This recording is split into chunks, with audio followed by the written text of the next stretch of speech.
Do you love a Gouda slice of cheese or maybe a chunk of cheddar or Parmesan? You're not alone. According to the Natural Resources Defense Council, a hunk of Gouda is one of the most greenhouse gas intensive foods you can buy.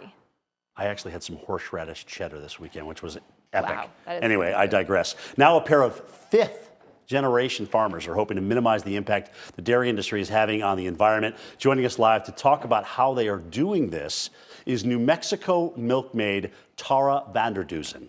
Tara, thanks for talking to us this morning. So to cut your carbon footprint, you first have to know what it is. How did you guys figure that out? Yeah, so we've been working on figuring out our carbon footprint over the last several weeks. But some positive news, dairy accounts for only 2% of total greenhouse gases in the United States, but we're committed to making that even lower. Were you surprised by those results?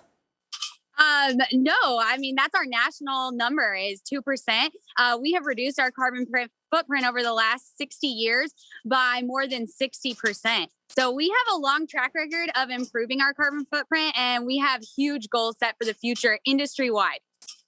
So, Tara, was this just something that's always been in your DNA? You said you've been doing this for a while now, but would you think most people saying, okay, I got to reduce my carbon footprint, it's going to be expensive, but is it?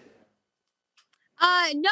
So I think that, I actually studied as an environmental scientist. So yeah, I guess it is a little bit in my DNA. It's something I love to do, in addition to dairy farming. And so, we're just committed to making all sorts of different changes. For us, a lot of it can be, reducing water use, managing our manure, making sure that we have healthy soils. And those are things dairy farmers are doing nationwide.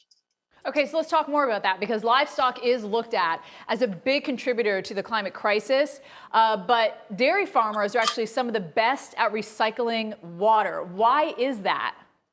Yeah, so we actually use a single gallon of water on our dairy up to 5 times. To give you kind of a quick overview of what that looks like, we use water to cool our milk. The milk's at 100 degrees, so we'll cool our milk down. We'll use that same water to clean our equipment in our barn. We'll use that water again to flush out the back of our barn and clean up the back. We collect all of our water in a lagoon along with any rainwater we receive, and we ultimately apply all that water out onto our fields to grow our crops to feed our cows. So it all comes full circle.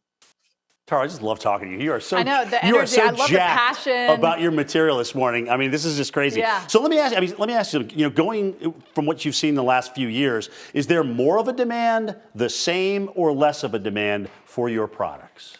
So dairy consumption is actually at an all-time high, and cheese consumption and butter consumption are also at an all-time high.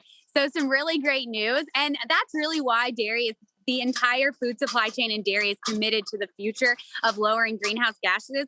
We truly believe that cattle can be a part of the climate solution, especially when it comes to our soils, our healthy soils and soil sequestration. And so I think we're going to be a big part of the future of our food. Tara, your passion level? Yeah, Tara, you're going to be like the spokesperson. Yeah, I mean, this is unbelievable. Really great information, too. So thanks for talking to us this morning. Again, Tara Vanderdusen, thank you so much.